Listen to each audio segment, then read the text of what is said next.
memulai dari firman Tuhan pastinya, yaitu dari Yeremia 31 ayat yang ketiga. Di sini firman Tuhan berkata, dari jauh Tuhan menampakkan diri kepadanya. Aku mengasihi engkau dengan kasih yang kekal, sebab itu aku melanjutkan kasih setiaku kepadamu.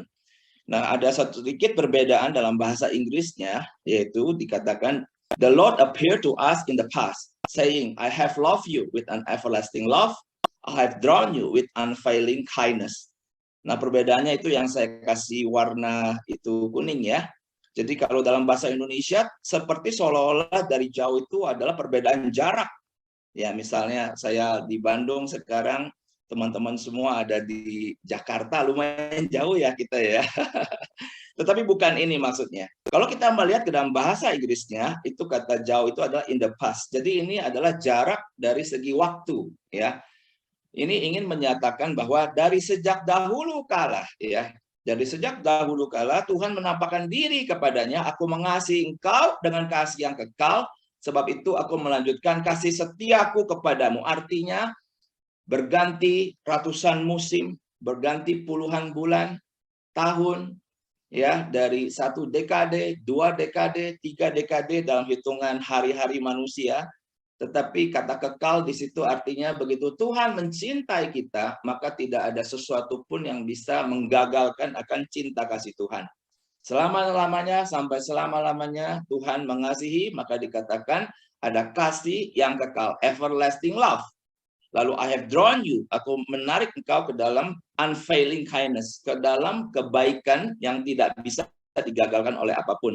Nah, ini adalah salah satu unsur daripada love, yaitu komitmen, di mana kita ingat jikalau kita dulu menikah diberkati di gereja, itu pasti ada janji nikah, ya teman-teman pasti masih ingat.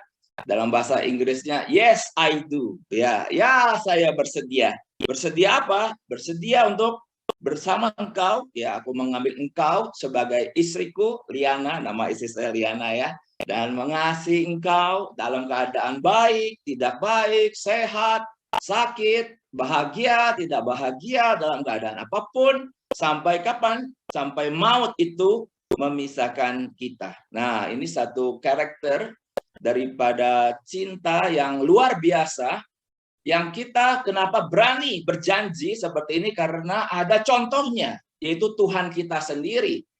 Tuhan kita yang telah menyatakan unfailing kindness, everlasting love. Nah, tetapi kita mengerti bahwa saat kita udah memasuki pernikahan 2 tahun, 3 tahun, 5 tahun, 10 tahun ya. 20 tahun. Ya, ternyata perjalanan pernikahan itu saya boleh utarakan tidak makin mudah, ya, tidak makin mudah. Saya selama masa pandemi ini telah menghadirkan satu kelas namanya Stronger Marriage Online Class. Jadi saya sudah ada 20 angkatan dan sudah ada 200 lebih alumni di 28 kota dan kabupaten di Indonesia. Dan luar biasa, melalui kehadiran mereka dalam hidupku dan Liana, jadi kami membimbing para suami istri melalui Stronger Marriage Online Class ini, maka beribu kisah yang kami dengarkan, yang kami coba bergumul bersama mereka, dan kesimpulannya itu tadi. Bertambahnya usia pernikahan di dalam tahun-tahun pernikahan kita, ternyata itu tidak makin mudah pernikahan tersebut. Tetapi begitu banyak dinamika, begitu banyak kesulitan, begitu banyak tantangan, begitu banyak hambatan jikalau suami istri tidak belajar untuk merawat pernikahan tersebut. Waduh, ini bahaya sekali ya. Kita mengenal ada istilah emotional divorce ya. Artinya suami istri masih satu rumah, tapi secara emosi mereka sudah bercerai. Artinya mereka sudah tidak saling bicara, mereka diam-diaman. Dan kenapa mereka tidak berpisah? Ya karena menjaga status. Dan seringkali dari luar dilihat oleh gembala, dilihat oleh majelis, oleh jemaat, semuanya baik-baik saja. Rasanya tidak ada masalah karena ke gereja yang masih berdua, tetapi ternyata di dalam mereka sudah saling berdiam diri. Ya. Dan kenapa mereka begitu? Ya karena demi anak-anak. Nah seringkali setelah anak-anak itu dewasa, baru kemudian salah satu pihak berpikir, aduh, gak enak ya hidupnya gini ya. Udah, apa pisah ya? Nah, lalu mulai hubungin saya ya. Jadi pelayanan kepada saya itu Zoom counseling ya. Jadi ada Zoom counseling, isi form begitu. Nah, apa masalahnya? Nah, mulai ditulis ada masalah tertentu. Nah, kemudian mulailah berbicara, aduh ternyata sedih ya. Kenapa mau berpisah? Karena sudah bertahun-tahun hidup itu tidak nyaman. Sehingga di dalam segala situasi hari ini saya ingin memulai dengan firman Tuhan ini dulu. Jikalau Tuhan kita itu setia, maka kita juga harus belajar setia. Tidak ada satupun yang bisa menggagalkan akan cinta kasih kita di hadapan Tuhan. Nah, hari ini kita berbicara tentang godaan will dan feel dalam keluarga. Dan sesungguhnya saya pernah mengadakan satu pembicaraan ya, ini dengan Pendeta Daniel Tanusa Putra dengan istrinya, beliau dari Saat Malang. Jadi judulnya adalah micro cheating. Deteksi perselingkuhan sejak awal. Nah, teman-teman kalau mau mengakses video ini silakan ya. Waktu itu lihat saya ketawa-ketawa sama istri saya, cengenges ya. Karena ya kami membicarakannya secara santai gitu loh. Serius tapi santai ya. Dan ini saudara gampang sih kalau masuk ke YouTube tinggal ketik micro cheating lalu ketik family insight, langsung videonya keluar.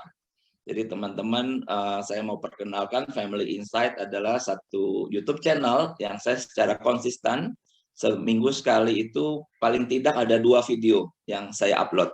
Dan semua video itu topiknya adalah tentang bagaimana membangun, merawat, memelihara hubungan suami istri juga orang tua anak. Ya, jadi nanti teman-teman setelah ini boleh mampir ke situ. Nah, apa itu micro cheating? Mikro kecil ya. Lalu cheating yang nge-cheat. Cheat itu kan curang ya, atau bisa juga pakai bahasa yang lain berkhianat gitu ya. Nah, jadi berkhianat ya, tapi kecil gitu. Seringkali nggak terasa. Ya, cuman begini doang apa-apa kok gitu kan, nggak masalah. Cuma nanya, "Halo, apa kabar? Udah makan belum?" gitu ya. Kalau nanyanya ke istri ya bagus, itu namanya perhatian. Cuman ini WA-nya ke istri orang gitu kan, atau WA-nya ke suami orang gitu. Nah, ini namanya micro cheating. Ini hati-hati, teman-teman. Kenapa saya bilang hati-hati? Karena kita mesti mengerti akan the triangle of love ya. Ini adalah unsur daripada love. Jadi dari mana itu datangnya cinta ya? Nah, cinta itu kalau sudah sampai dari intimacy, passion ke komitmen, waduh, itu Katon KLA bilang nggak bisa pindah ke lain hati. Siapa bilang? Bisa. Bisa pindah ke lain hati. Nah, lalu bagaimana sampai orang akhirnya meninggalkan pasangannya, pindah rumah, ya, pindah kepada pasangan yang baru. Nah, itu mulai dari intimasi. Hati-hati. Apa arti intimasi? Intimasi itu kan keakraban, teman-teman. Ya kalau kita mengingat zaman dulu ya kita tuh pacaran ya dengan suami kita atau istri kita pacarannya kita kan intimasi ya. Ya zaman dahulu kala itu apa sih? Zaman saya itu masih pakai telepon yang pakai kartu itu loh teman-teman, yang masih ingat gak? Wah, saya pernah pelayanan, bukan pelayanan kerja ya. Kerja waktu itu saya jadi auditor pergi ke Freeport pakai kartu, dari Freeport Irian Jaya telepon ke Jakarta. Uang 100.000 di kartu langsung hilang. Waduh, toto, udah tetot. Itu apa? Saya telepon siapa? Kenapa sampai 100.000? Karena saya kangen ya toh, kangen sama pacar saya saat itu Liana ya toh, masih masa-masa pacaran. Kami waktu itu pacarannya sekitar 2 tahun lah, kemudian menikah. Nah, the anatomy of love ini ya, kita harus pahami. Demikian dulu waktu kita mendekati suami atau mendekati istri, kan ada masa yang disebut sebagai dating ya. Itu kan masa pacaran ya toh. Nah, hari ini kita juga harus mengerti bahwa kita harus membangun suatu boundaries. Boundaries apa? Nah, di sini coba kita pindah dulu ya. Nah, di sini kita harus, saya bilang, membuat batasan ya ataupun boundary. Nah, saya tulis di sini, ini suatu kutipan dari buku saya, yang buku saya itu Garam dan Terang bagi Keluarga, tetapi ini saya kutip dari C.S. Lewis. C.S. Lewis berkata, jika 2 orang berlainan jenis menjalin persahabatan, persahabatan akan menguap dengan mudah. Apalagi kalau sama-sama menarik. Hanya dalam waktu 30 menit berganti dengan hubungan cinta erotis. Ya, saya hanya mengutip dari kata-kata C.S. Lewis. Nah, satu buku yang saya juga baca dari Andi Bustanobi, dia berkata itu mirip-mirip. Sesungguhnya tidak ada yang namanya persahabatan lelaki dan wanita kalau sudah menikah. Ya, artinya ini sudah menikah ya, ada suami istri. Lalu suami punya sahabat lawan jenis wanita.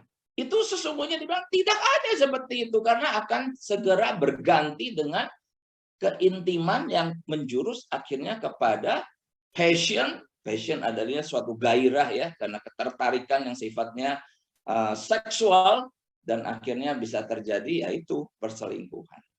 Nah, sehingga dalam hal ini saya percaya kita semua harus menjaga akan keintiman ini. Ya, keintiman ini selama-lamanya adalah kita bangun dengan pasangan kita. Apa artinya intim? Kalau bagi suami istri, itu artinya keduanya masih suka untuk berdekatan, ya, masih suka untuk berdekatan. Jangan suami mungkin lagi ya lihat berita di handphone ya di sofa ruang tamu, lalu istri datang, wah istri datang merasa tidak nyaman. Wah kalau kayak gini gawat, ya.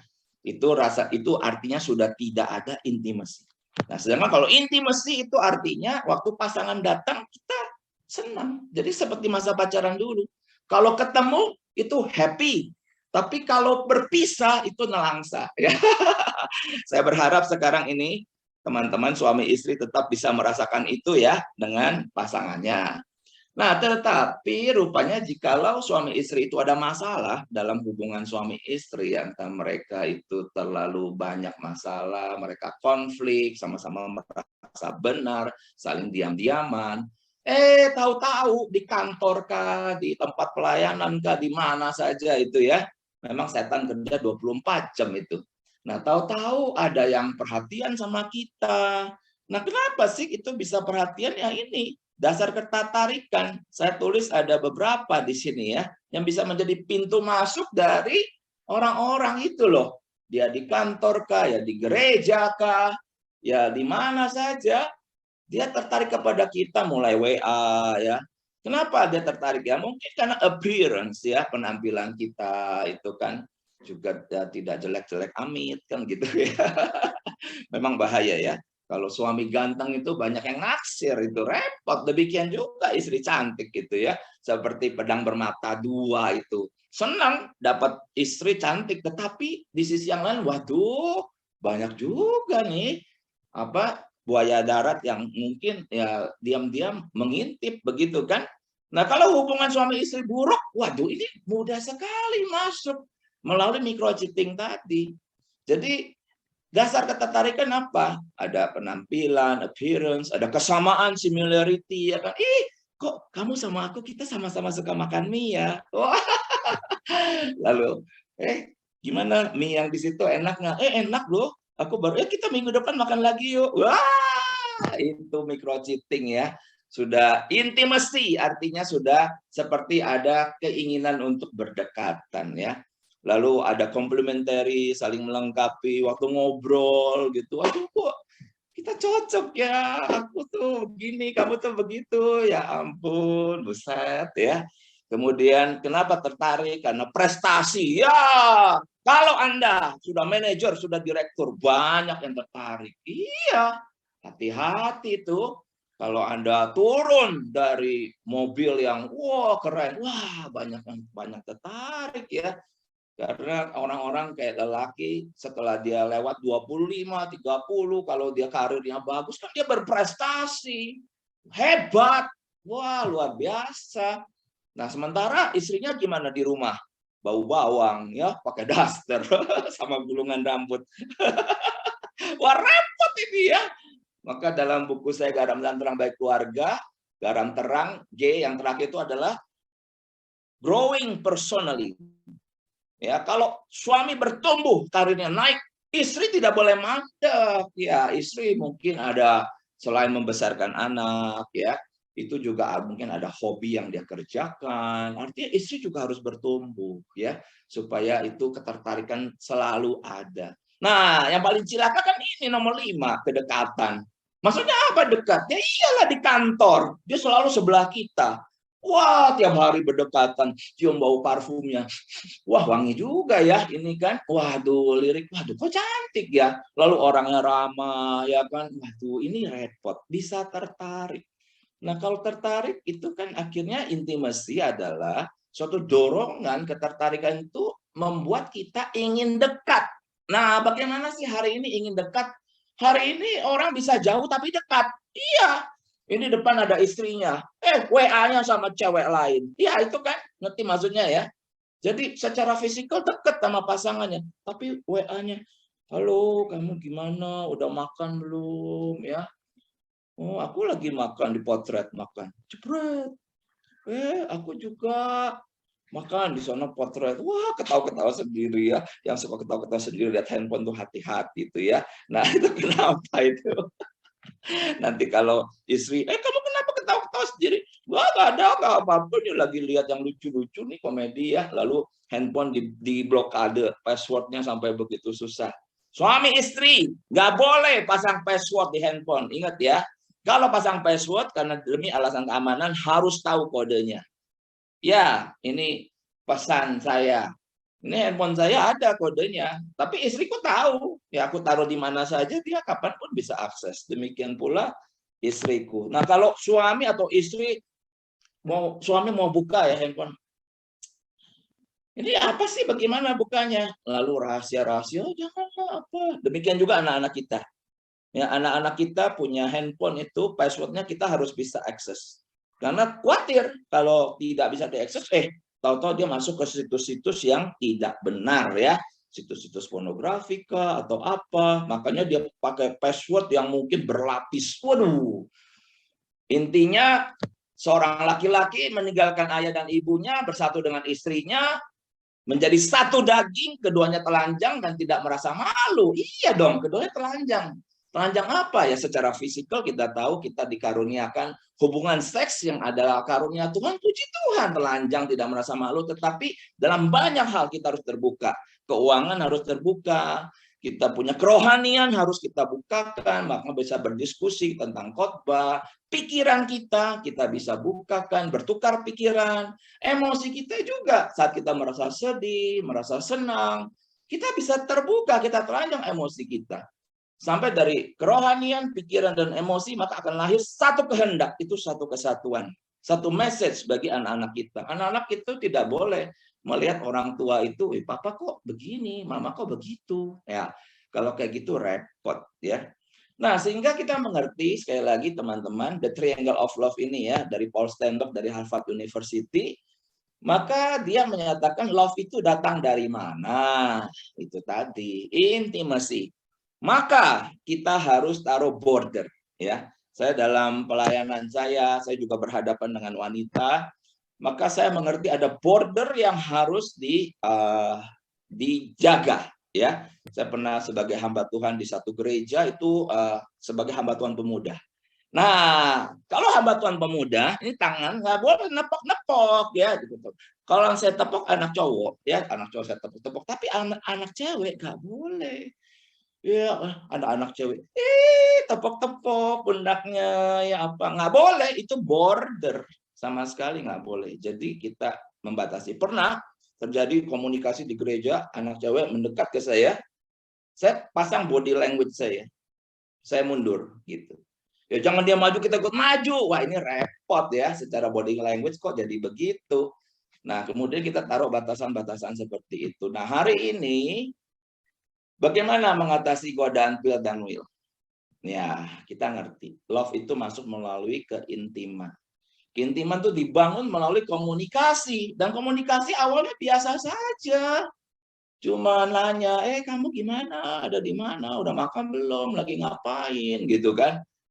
Nah, itu sama sekali tidak boleh ya, teman-teman. Jadi itu dilarang. Jikalau hari ini kita ternyata ada WA seperti itu kepada teman di mana yang lawan jenis, kita ngerti. Kita memelihara hati yang takut akan Tuhan, itu kita semua Kalau di WA seperti itu kita tidak akan jawab, ya. Dan sebaiknya WA seperti itu kan dibangun antara suami istri. Nah, dari keintiman ya yang terbangun ya, teman-teman, ini kan bicara love ya. Maka kemudian secara alamiah ya, dorongan ya, ada dorongan insting, larinya ke passion. Passion itu apa? Passion itu kan ketertarikan seksual. Artinya kita tidak lagi puas gitu ya untuk ngobrol-ngobrol, tapi nanti kalau ketemu mulai berani ya, pegang tangan, nah seperti itu ya. Nah, itu udah mulai ke passion karena ada ketertarikan seksual, ya kan?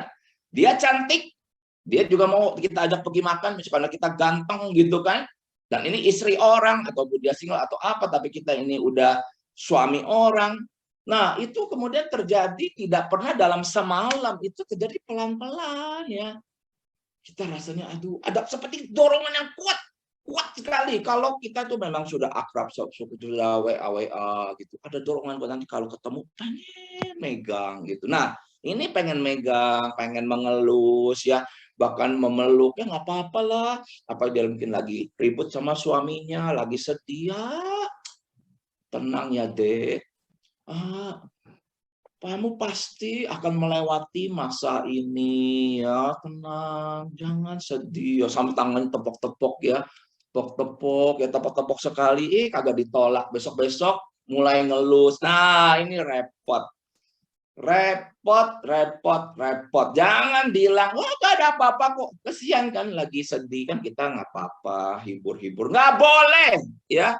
Itu sudah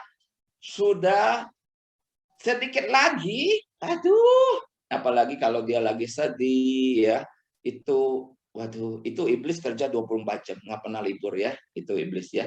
Nah, jadi sudah dari dalam ada dorongan insting ya, menuntut dipuaskan ya kan.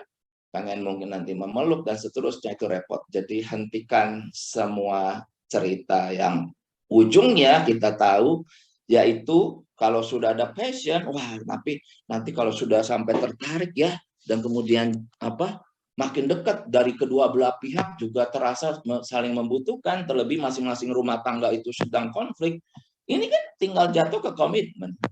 Begitu terjadi, sorry to say ya, hubungan seksual, komitmen langsung pindah. Karena dalam seks itu seperti ada sesuatu ikatan ya. Wah, dulu pernah komitmen sama istriku, tapi sekarang berhubungan dengan yang lain. Ya, secara seksual itu komitmen langsung goncang di sini. Langsung set gitu, pindah. Nah, ini adalah anatominya. Jadi teman-teman, kita harus hati-hati dengan hal ini. Ya, ini tadi sudah saya bahas. Nah, lalu bagaimana sekarang kita bisa menjaganya? Ya, menjaganya. Saya ambil satu firman Tuhan lagi dari Pengkhotbah 9 ayat 9. Ini firman Tuhan saya paling senang, teman-teman. Sampai hari ini masih belajar saya juga ya. Yaitu firman Tuhan ini berkata, nikmatilah hidup dengan istri yang kau kasihi seumur hidupmu yang sia-sia, yang dikaruniakan Tuhan kepadamu di bawah matahari. Karena itulah bahagianmu dalam hidup dan dalam usaha yang kau lakukan dengan jerih payah di bawah matahari. Nah, ini ada kata nikmatilah hidup dengan istri yang kau kasihi seumur hidupmu yang sia-sia. Waduh, jadi seumur hidup ya. Dan yang menarik dalam bahasa Ibrani, itu istri di sana artinya istri dari masa muda. Ya, istri dari masa muda. Bukan istri muda ya, beda ya teman-teman ya. Jadi istri dari masa muda, artinya istri dibawa dari masa muda terus melewati tahun-tahun sampai dua-dua keriput. Keriput ya. Nah, istri dari masa muda. Lalu nikmatilah hidup itu artinya apa? Live joyfully. Live joyfully artinya hidup penuh sukacita, penuh kebahagiaan gitu loh teman-teman. Jadi pahami, memang pernikahan Kristen adalah pernikahan monogami, ya. Artinya satu seumur hidup sampai maut memisahkan. Tapi bukan pernikahan di dalam situasi. Nah, ini situasi apa? Saya coba kasih lihat ya, ini ke sini dulu nih. Nah, bukan dalam situasi ternyata suami istri cuma jadi di sini ya. Apa stranger? Apa stranger? Artinya makin tahun-tahun menikah ya. Ada istri waktu itu kami dengan Liana, saya dengan satu orang ini bilang gini, seorang istri ya, saya udah nggak ngerti tuh suami saya tuh maunya apa, jalan pikirnya itu saya udah nggak paham, kayaknya semua nggak masuk akal gitu. Nah itu apa, stranger ya. Jadi dia makin lama, ini suamiku ini opo ya, pengambilan keputusannya, perkataannya, mungkin pergaulannya, waktu ini tambah asing gitu kan. Nah, yang monogami ini diberkati di gereja. Satu untuk seumur hidup, tapi asing. Ya sedih ya, teman-teman. Bukan ya. Jadi jangan stranger, jangan juga enemy. Enemy udah musuhan. Kalau ini udah pindah kamar ya. Itu ada satu kata, teman-teman. Sorry kalau saya pakai. Jadi hubungan ini, pernikahan sudah mungkin 20 tahun ke atas. Lalu ada satu kata yang dipakai, itu adalah memuakkan ya. Monogami diberkati di gereja, tetapi pernikahan ini memuakkan. Karena kenapa? Tiap kali ngomong itu bisa sangat melukai. Ya. Tiap kali memandang pasangan, mata itu bisa kayak menghina gitu, meremehkan. Waduh, ini saya ngomong pernikahan Kristen ya, teman-teman ya. Jadi dia tidak berani memang untuk berbuat apapun dalam arti berpisah, karena pasti nanti dibilang, wah apa orang Kristen kok bercerai, gak benar itu. Tetapi ternyata dalam keluarga itu ya, aduh, udah kayak hell gitu ya, hell itu kan neraka ya. Nah, kan harusnya tidak begitu. Kalau itu monogami, juga jangan cuman casual friend. Juga jangan cuman close friend. Tetapi harus ini yang menjadi satu apa namanya moto ya. Best friend, my husband, my wife is my best friend. Kalau best friend artinya itu tadi, kita bisa sharing life ya. Friend itu akar katanya free. Free itu bebas. Jadi dengan suami kita, dengan istri kita bebas. Bebas berdiskusi, menyatakan isi hati, bebas untuk menikmati alam ini, menikmati ciptaan Tuhan, tetapi dalam seluruh kebebasan ada border, ya kan? Border itu adalah firman Tuhan. Itu kan hidup yang indah ya. Nah, tetapi sayang sekali banyak suami istri dalam sekali lagi perjalanannya itu ternyata tidak makin menjadi teamwork. Tidak makin menjadi teamwork, tapi malah menjadi stranger ataupun enemy. Nah, teman-teman, kita perlu melihat ya akan 3 jenis family system. Ini bagian terakhir sebelum nanti kita akan masuk ke tanya jawab. Yaitu kenapa sih ya sampai suami istri itu yang awalnya deket banget dengan kan kita cinta ya waktu menikah ya. Mana ada sih zaman sekarang menikah kagak pakai cinta? Kan pakai cinta. Kalau kita ingat dulu ya, kita bisa ketawa-ketawa sendiri gitu kan. Tapi kok kemudian makin lama makin jauh. Kenapa ya, teman-teman ya? Nah, ini penting untuk saya sampaikan karena ini adalah justru juga salah satu cara kita untuk siasat kita, strategi kita untuk kita bisa membangun satu rumah tangga yang tahan terhadap godaan ya, tahan terhadap godaan. Nah, 3 jenis family system kita lihat. Nah, sebelumnya apa itu family system? Family system adalah kumpulan kebiasaan-kebiasaan dalam sebuah rumah tangga. Ya, setiap rumah tangga itu ada kebiasaannya. Oke? Nah, 10 rumah tangga, 10 kebiasaan masing-masing yang dibangun berdasarkan kesepakatan suami istri biasanya.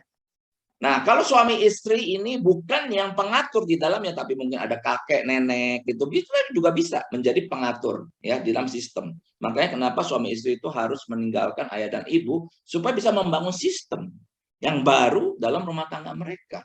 Karena sistem itu sekali lagi adalah kumpulan kebiasaan-kebiasaan. Nah, kebiasaan ini perlahan-lahan akan menjadi kokoh, dia akan kuat. Ya, dan waktu menjadi kuat, maka disebut sistem. Udah menjadi sebuah struktur yang sukar diubah. Kemarin saya baru bicara tentang family altar ya, kepada satu gereja melalui Zoom juga di GKI Ngupasan di Jogja. Kami membahas tentang create and build family altar. Nah, Saya bilang, saya generasi pertama yang menjadi Kristen. Pastinya dalam sistem hidup saya, nggak ada family altar. Nggak ada itu. Orang saya dulu Buddha, saya pai-pai gitu kan, sembahyang-sembayangan. Yo, tapi setelah saya menjadi Kristen, saya menikah di gereja, diberkati. Kami ingin belajar tentang bagaimana sih identitas keluarga Kristen. Oh, ternyata ada family altar. Nah, kemudian mau mencoba melakukan. Nah, itu. Sejak kami menikah belum ada anak, kami sudah berdua family altar. Jadi saya dengan Liana malam sebelum tidur, di ranjang, kami baca firman, kami berdoa. Nah, kami berusaha memasukkan unsur tersebut, kebiasaan tersebut. Nah, anehnya, ya begitu terjadi kebiasaan, ya dia sulit untuk runtuh. Gitu. Dia sulit untuk diruntuhkan. Nah, begitu anak kami lahir, sempat hilang family altar, tapi balik lagi. Anak kedua lahir, hilang lagi. Saya anaknya ada 3 ya. Nah, jadi waktu anak ketiga lahir, hilang lagi, tapi balik lagi. Nah, karena kenapa? Itu sebuah kebiasaan bisa kalau dipelihara bisa menjadi kokoh, ya, bisa menjadi strong enough. Demikian juga kebiasaan buruk. Kebiasaan buruk bisa seseorang males, ya. Coba biarin aja dirinya males. Izinkan aja sebulan males. Waduh, bisa keterusan. Karena pelan-pelan jadi kokoh. Makanya di Alkitab dibilang, hai pemalas, dibilang. Tidur sebentar lagi, berbaring sebentar lagi. Kemiskinan akan datang kepadamu seperti penyerbu yang bersenjata. Silakan bangun tidur siang, baring-baring, nggak mau bangun. Terus silakan, maka kemiskinan. Nah, repot ya. Makanya situ saya katakan, dia menjadi kokoh, dia punya karakter, wah berat. Dan setiap family system, saya katakan tadi ada sebab dan akibat yang akan dirasakan setiap anggota keluarga. Nah, di sini kita perlu berhati-hati. Seperti apa sih family system dalam sebuah keluarga Kristen yang kita tahu ternyata sistem ini menopang kekuatan di dalam hubungan suami istri, bukan menciptakan hubungan keterikatan antara orang tua anak yang secara jangka panjang ternyata mendatangkan sesuatu hal yang membuat kedua belah pihak itu mandek gitu ya. Nah, coba kita lihat yang pertama. Di sini ada disebut sebagai emotional incest. Jadi ada istri dan anak di sini nih. Ini attach ya. Lalu suami ada di luar. Ini disebut emotional incest. Nah, kalau kayak gini Mas, selingkuh gampang masuk. Aduh, gampang banget ya. Ada yang hai, suami langsung selingkuh deh. Kenapa? Karena istri dan anak itu attach. Nah, kenapa kayak begini? Teman-teman, coba kita memakai imajinasi. Kenapa ya dalam sebuah keluarga, kebiasaannya istri dan anak tuh dekat. Tapi suami tuh nggak bisa dekat ke istri anak ini. Contoh, saya kasih contoh. Satu ketika ada yang datang konseling, ya kan. Lalu dia berkata, ini seorang laki-laki ya, seorang suami. Bagaimana Pak, apa yang saya bisa bantu? Pak, ini kenapa ya Pak ya? Saya bingung. Saya ini suami pekerja keras loh Pak. Oke, lalu? Iya, tapi ya itu hubungan sama istri, sama anak, saya bingung itu. Loh bingung kenapa? Bayangkan Pak, saya pulang sore udah capek, habis kerja bengkel. Ya lalu, nah saya pulang lihat istri sama anak ngobrol di itu meja makan situ ya. Ya lalu, ya begitu saya pulang, tadi waktu saya masuk ruang tamu, saya dengar mereka ngobrol gitu. Oh ya lalu, ya begitu saya masuk ke tempat ruang makan itu, mereka tahu-tahu angkat pantat gitu ya, langsung hilang. Oh, begitu ya, sering. Ya biasa begitu, katanya. Saya mesti bagaimana Pak? Nah, ini situasi kebayang ya. Ini kan tidak terjadi dalam semalam. Itu pasti dulu ada sesuatu yang terjadi. Apa misalnya? Misalnya istri, mungkin saat itu anak masih kecil, ini kisah yang lain. Seorang istri minta tolong suaminya. Cepet, anak kita panas badannya. Emang mau ngapain? Bawa ke dokter. Ayo cepet cari bajai. Rumahnya di gang. Cari bajai. Kamu aja yang cari bajai. Lah, lu ngapain? Ngasih makan burung. Kalau burung nggak dikasih makan nanti mati. Gitu. Ya, jadi hobinya tuh di rumah burungnya banyak. Semuanya. Jadi bukan satu burung ya. Kalau kasih makan satu burung itu mungkin cepet toh. Ini katanya di rumah sangkarnya banyak sekali. Ini anak sakit, Ini ada burung banyak. Ini kalau nggak dikasih makan burung nanti mati. Ini satu burung mungkin 2 juta kali ya, 3 juta, 5 juta. Nah, satu kali digitukan, ya kan? Kesel dong istri ya. Apa sih ini orang gitu kan? Nah, artinya mulai ada sesuatu konflik. Nah, konflik awal mulanya terjadi karena adanya kebutuhan, harapan, dan tujuan dari suami atau istri yang tidak tercapai. Kenapa tidak tercapai? Ya, udah berusaha disampaikan ke pasangannya, tapi entah suami atau istrinya membangun benteng, ya, tidak mewujudkan, maka lama-lama jadi apatis. Adalah males. Ya udah mau gimana. Nah, biasanya suami ini akhirnya dia menenggelamkan diri dalam pekerjaan, ya. Di rumah pusing, sudah kerja lah gitu. Dia untuk kerja makin giat nih. Kalau suami takut akan Tuhan ya sudahlah, dia lihat istri gitu ya. Banyak konflik apa segala macam, dia menenggelamkan diri dalam pekerjaan. Sementara istri gimana? Istri berharap suaminya melakukan sesuatu bagi dia tapi nggak dapat. Adalah mau gimana? Akhirnya dekat kepada anak, ya. Nah, anak ini makin lama makin besar. Makin besar. Toto anaknya pacaran. Menikah. Nah, jadilah si istri ini jadi ibu mertua yang suka mengganggu kehidupan rumah tangga anaknya. Datang nih ke rumah, ya. Ini kan, lihat. Kenapa WC kok kotor begini? Lihat baju anaknya. Kok baju kamu kok setrikanya nggak bagus? Kenapa istrimu tuh nggak bisa setrika ya? Waduh, macem-macem repot ya. Nah, jadi yang kayak gini nih adalah family system yang buruk ya, teman-teman ya. Jangan sampai hari ini kita ada suatu kebiasaan ternyata istri lebih dekat ke anak, sementara suami akhirnya menenggelamkan diri, menggali kebahagiaan terus daripada pencapaian-pencapaian, entah itu di dunia pekerjaan, dunia pelayanan, dan kemudian tenggelam di sana. Nah, jangan juga yang ini. Ya, ini apa? Ini anak-anak yang menjadi center. Sementara suami istri ada di luar. Ini child center, child worshiper. Artinya pernikahan ini ada hanya untuk anak-anak, ya. Hanya untuk anak-anak. Jadi rupanya suami istri ini lupa ya untuk misalnya apa sih? Ya, setahun sekali ada ulang tahun. Rayain dong ulang tahun suami istri. Setahun sekali ada anniversary. Rayain dong itu anniversary. Tetapi rupanya ini udah nggak ada. Tapi ya ulang tahun anak-anak dirayakannya luar biasa. Ngundang tamu banyak. Ya pokoknya semua demi anak-anak deh. Ya, suami kerja buat anak. Istri kerja buat anak. Jadi anaknya dandanannya bagus-bagus, cakep-cakep. Tapi suami istri ini sendiri ya biasa aja. Jadi suami tidak lagi menggali kebahagiaan dalam relasinya dengan suami istri, jadi dengan pasangannya ya. Tetapi menggali kebahagiaannya sepasang suami istri dari apa? Yang mendandani anak, memberikan anak segala sesuatu yang dia inginkan. Jadi pernikahan itu jelas juga percakapan topiknya setiap hari ya soal anak kan begitu. Ini juga yang buruk. Nah, lalu harus bagaimana? Harusnya yang ini. Ini yang bisa kalau kita punya family system seperti ini tahan ya, tahan terhadap apa namanya godaan ya.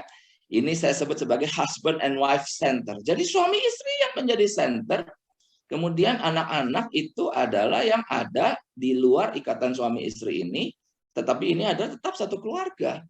Maka beberapa poin daripada husband and wife center. Yang pertama, partnership itu lebih penting daripada parenthood. Iya.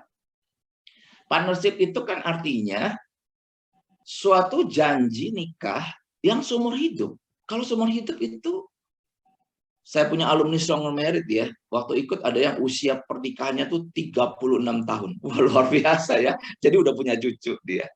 Nah, artinya itu kan melampaui 10 tahun, melampaui 20 tahun partnership itu kan, hubungan suami istri. Melampaui 30 tahun, melampaui 40 tahun, bisa melampaui 50 tahun kan.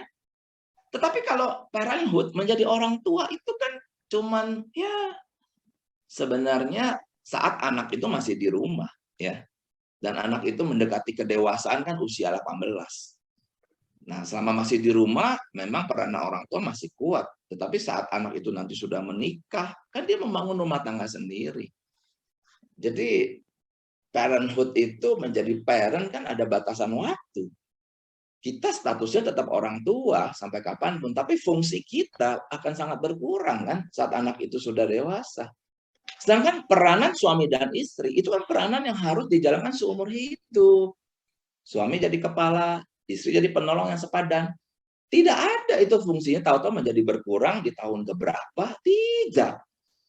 Panggilan Tuhan kepada suami sebagai kepala berjalan terus sampai hari terakhir hidup. Demikian juga istri sebagai penolong yang sepadan. Itu sampai akhir daripada hidup itu kita menjalankan fungsi ini. Nah, husband and wife center juga itu ada satu pandangan bahwa kita menemukan kepuasan emosi pada pasangan. Bukan sekali lagi pada anak-anak. Jangan temukan kepuasan emosi kita ataupun kita menggali kebahagiaan kita dari anak-anak kita. Kita bisa kecewa. Karena suatu ketika kan mereka akan mencari pasangan hidup dalam pimpinan Tuhan. Dan kan kita tidak mau berebut cinta kasih kan dengan anak-anak kita tuh. Suatu ketika anak-anak kita akan memberikan cinta kasihnya utuh kepada pasangan hidupnya.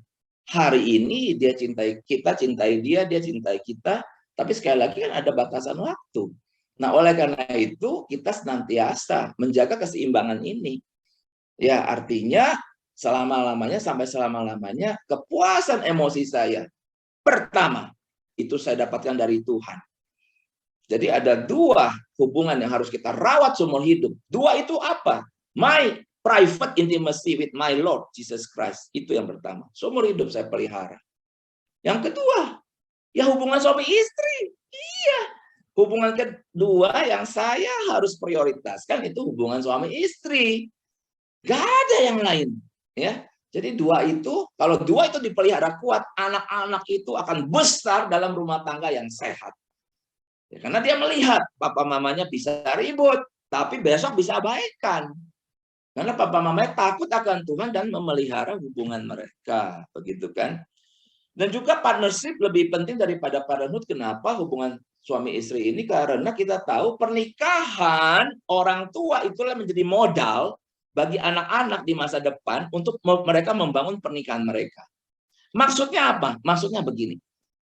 Kalau orang tua itu pernah bercerai, saat anak itu suatu ketika ada masalah dengan suami atau istrinya, dari mulut orang tua itu mudah sekali bilang, ya berat juga ya nak ya, iya mah, iya pak, misalnya, ya udah cerai aja lah, cerai, yang kayak gitu gak usah dipelihara, nah kayak gitu, semudah itu, modalnya segitu,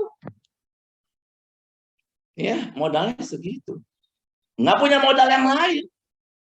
Nah, tetapi kalau hari ini suami istri punya hubungan yang erat, ya husband and wife center, anak-anak lihat, iya ya, papa mama pernah ribut sih, bukannya nggak pernah. Tapi besok-besok juga baikan lagi. Lalu di masa depan, mereka itu, anak-anak itu menikah, lalu ribut, ya, lalu datang ke kita. Apa sih keluar dari mulut kita? Aduh nak, papa mama dulu juga ribut. Kamu kan tahu, kamu juga pernah kan tahu. Tapi kan papa mama baikan. Kok bisa sih pak, mah baikan gitu? Aku sempat lu ini lu. Wah bisa begitu kan? Orang cintanya besar, di sisi yang lain juga bencinya besar kalau dikecewakan. Nah, jadi dia cintanya besar nih. Dengan demikian bencinya juga wah setinggi langit. Cinta setinggi langit, benci juga setinggi langit. Kalau dikecewakan, wah datang ke kita. Maka kita banyak petua-petua dulu ya. Papa mama juga lo lalui masa-masa yang sukar. Tapi kami cari Tuhan. Lalu kami juga pernah ditolong sama konselor itu ya. Konselornya itu kalau nggak salah itu ada di GSRI ya misalnya ya. Juga jalan ke sana sedikit ada di STTRI gitu kan. Ya atau di STTI atau gimana, tapi kami itu saat itu tetap ingin tekadkan untuk selesaikan. Kamu juga ya nak, kamu pulang minta maaf ya sama istrimu, sama suamimu, oke? Tapi saya masih ngamuk nih pak, Nah, papa dulu juga pernah ngamuk gitu. Tapi kamu tahu nggak, papa pernah, waktu papa masih ngamuk, papa bertekad karena papa takut sama Tuhan, maka papa kemudian pulang ketemu mama, papa pegang tangan mama, kami berdoa.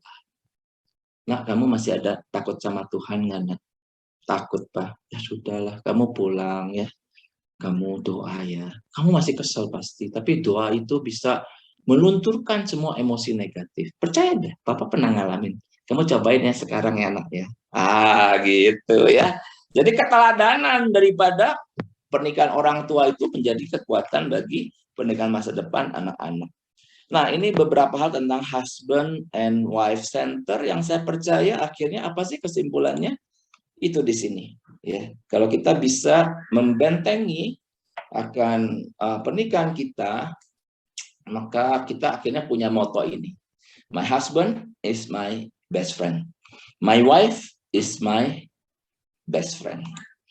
Nah, teman-teman, tadi saya sampaikan bahwa di ini adalah saya punya YouTube channel ya, Family Insight ya, teman-teman ya.